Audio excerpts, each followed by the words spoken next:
big reveal coming in the last several chapters of Philip Jose Farmer's novella, The Lovers, is that one of the lovers, Jeanette Rastignac, is indeed not half human, but entirely unhuman. And she has been mating and falling in love with Hal Yarrow, a human from Earth. And there's a long discussion in chapter 19 about this creature called the Lalitha, and this comes in the form of a lot of exposition on the part of one of the woggle bugs, Hal's friend Phobo.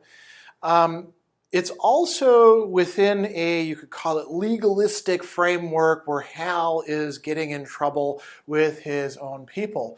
And one of the things that Phobo says is particularly interesting. The Lalitha was nature's most amazing experiment in parasitism and parallel evolution.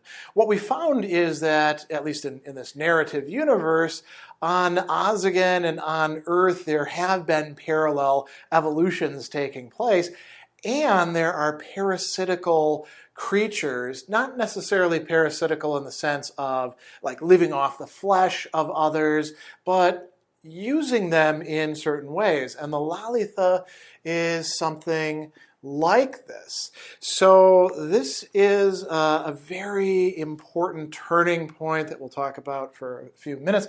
There are some foreshadowings of it early on that, unless you've read through, you're not necessarily going to pick up on. One of these is where they're having a discussion. Hal says, all God's creatures have their proper place in the universe. Actually, backing up a little bit, she's talking about the worries that the woggle bugs had about her race.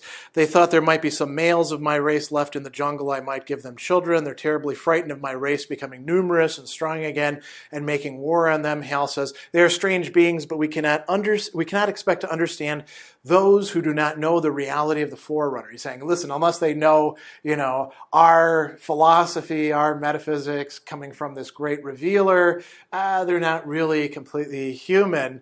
They're closer to the insect than man. And Jeanette says, being a man does not necessarily mean being better. She says this with a tinge of asperity, like a little bit of edge to it. And so then Hal says, all God's creatures have their proper place in the universe, but man's place is everywhere and everywhen. He can occupy any position in space and can travel in any direction in time. And if he must dispossess a creature to gain that place or time, he's doing only what is right. And she says, quoting the Forerunner, of course. And then she says, perhaps he's right, perhaps. But what is man? This is really a key issue. Is it to be a human being with human DNA? Or is it to have the rational capacities of a human being? Or is it to have the capacities for emotion and relationships and morality, right? So she says, man is a sentient being, a wog is a sentient being, therefore the wog is a man, n'est-ce pas? And he says, shib or sib, let's not argue. Why don't we eat?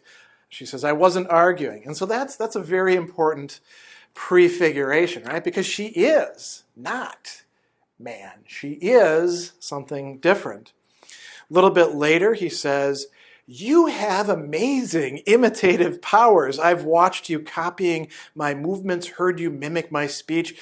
Do you know that you pronounce American as well as I do? And she says, show or tell me something once, and you seldom have to do it again. I'm not claiming a superior intelligence, however. As you said, I have an instinct for imitation. Not that I'm not capable of an original thought now and then. So that's her nature, right? So that's a very important foreshadowing as well. A little bit later on, there's more discussions where they're talking about sexuality and love, and then finally, here's another one. They're talking about her background, her backstory. My father's people found a planet like Earth, settled it. It was a beautiful planet. That's why they called it Wabufi, the beautiful land.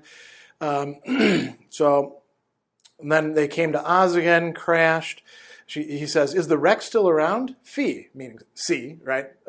We, close to where my sisters and aunts and cousins live. Your mother is dead? She hesitated, then nodded. Yes, she died giving birth to me and my sisters. My father died later, or rather, we think he did. So this is quite interesting as well, isn't it? My mother died giving birth to me and my sisters. So is she a member of triplets? What's going on there? Well, as we're going to find out, this is the way that birth and reproduction works for the Lalitha.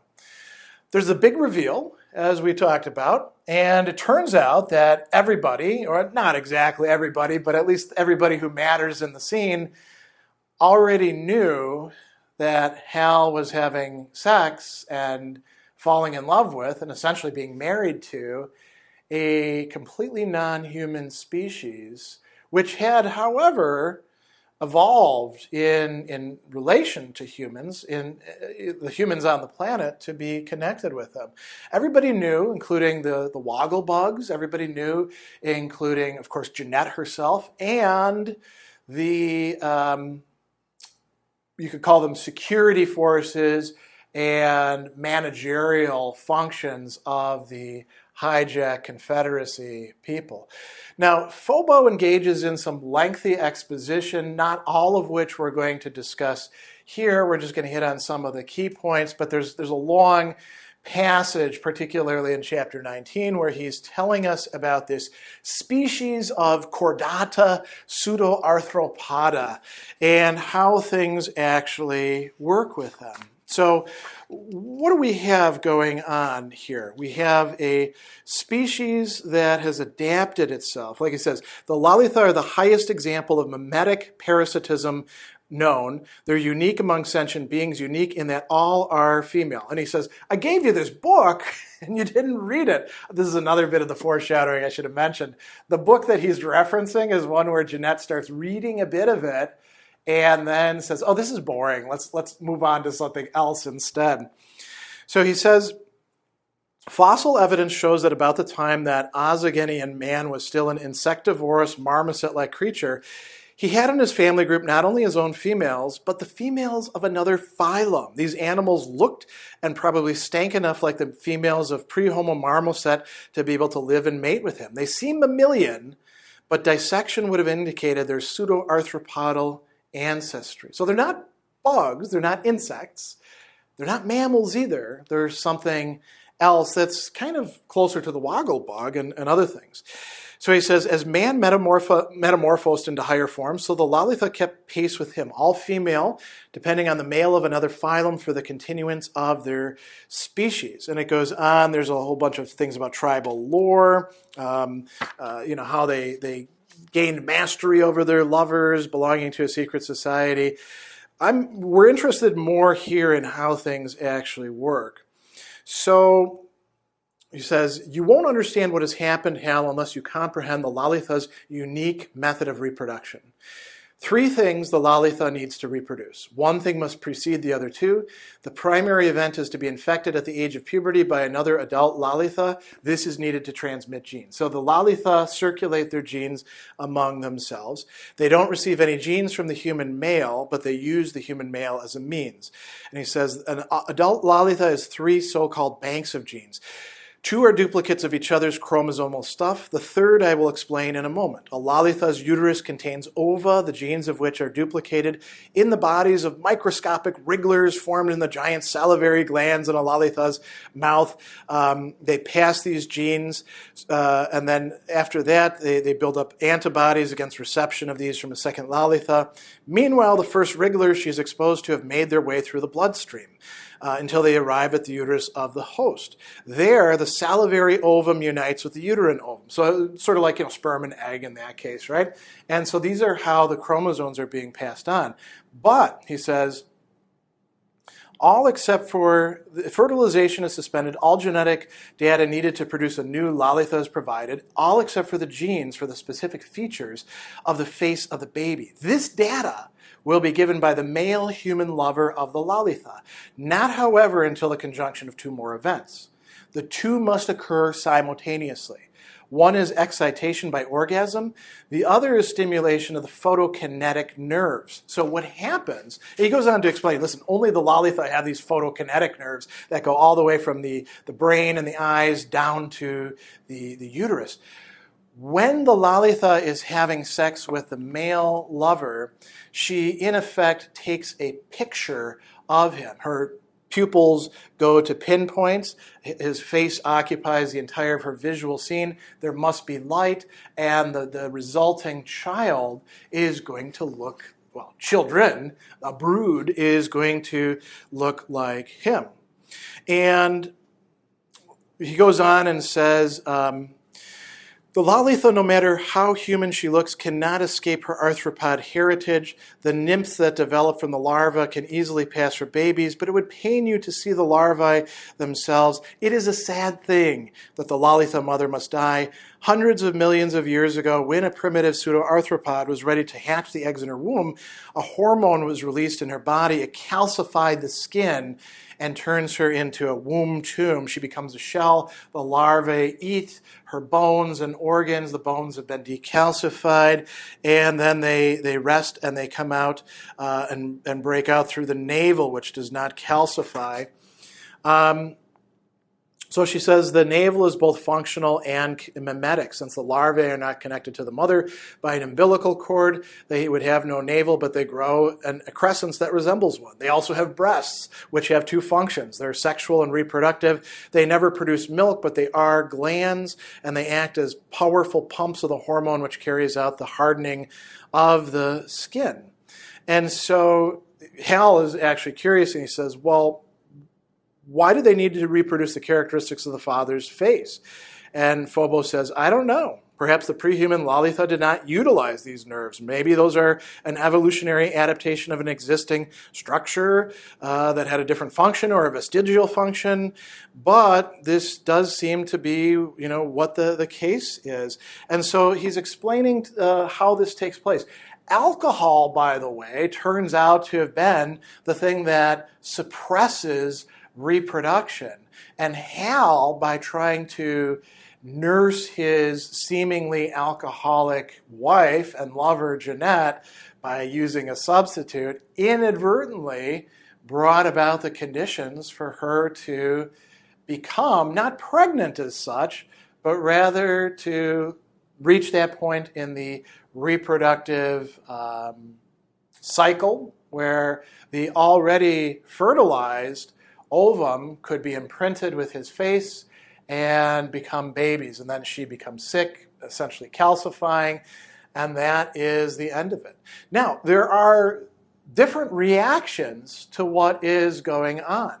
We see that the other hijack people, particularly McNeff and the other hijacks, find this disgusting.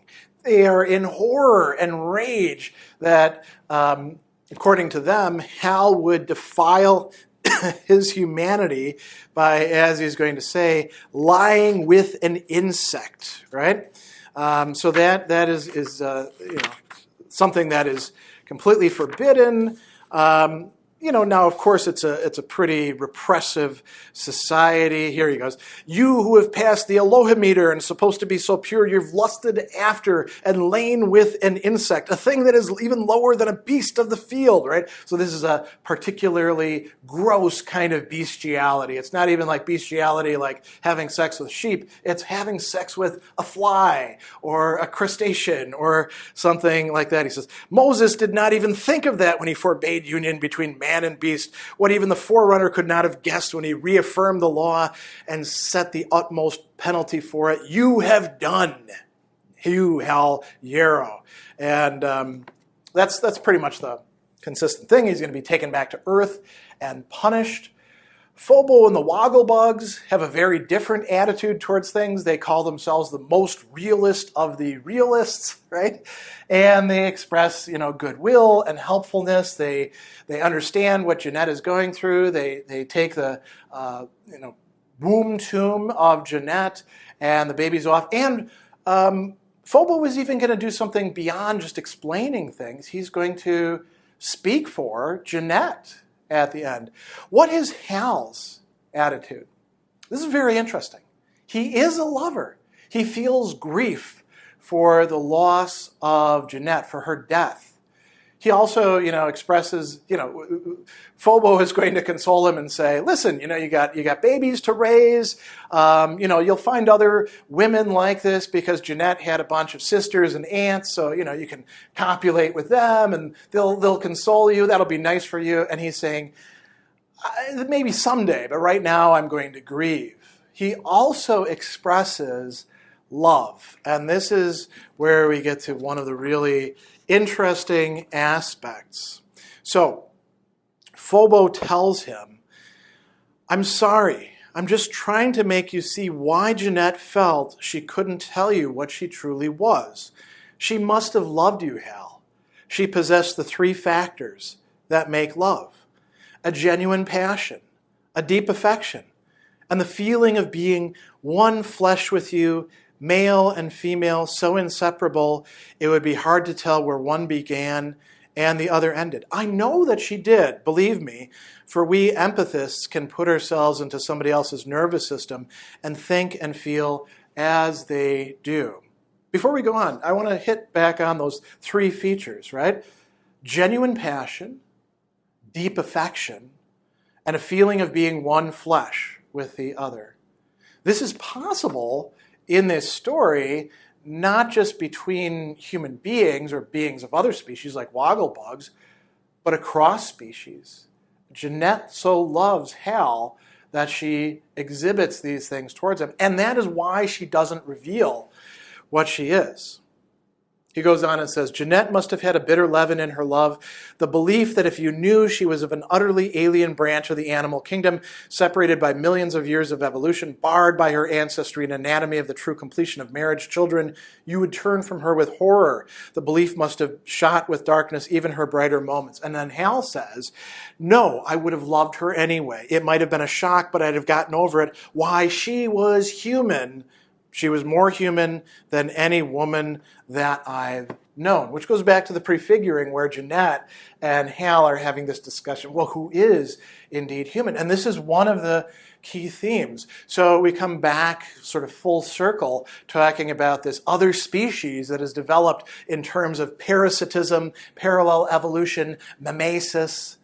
Is it human or not? And can it love? And can there be love between it and the humans that are involved with it? And Farmer's answer in Phobo and Hal's words, and Jeanette as well, is yes.